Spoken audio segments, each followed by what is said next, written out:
Hey, good morning. Happy Sunday. This is the day the Lord has made. Let us rejoice and be glad. I am reading today in Ephesians 2, and I'm going to just kind of read it and kind of show some brief things that are super beautiful about it.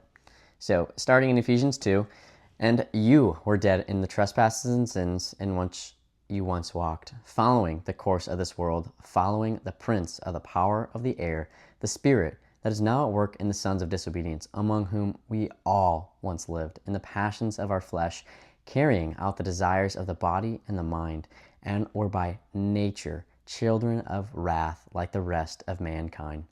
But God, being rich in mercy because of the great love with which he loved us, even when we were dead in our trespasses, made us alive together with Christ.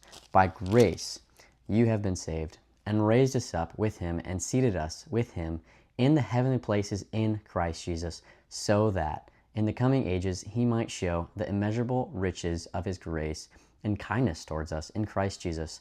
For by grace you have been saved through faith, and that is not your own doing, it is the gift of God, not a result of works, so that no one may boast. For we are his workmanship, created in Christ Jesus for good works, which God prepared beforehand that we should walk in them.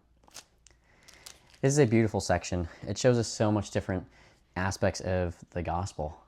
It shows us that we were dead in our trespasses and sins. Every single one of us, we were dead, and we were following the prince of the power of the air, which is Satan. And we were children of wrath like the rest of mankind. But God, being rich in mercy, God is a very loving and merciful God.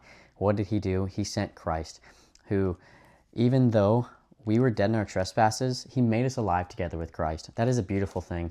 And we can only be made alive by grace. In verse 8, it says, "For by grace you have been saved through faith. And this is not your own doing. It is a gift of God, not a result of works, so that no one may boast." And it gives a good exhortation for us.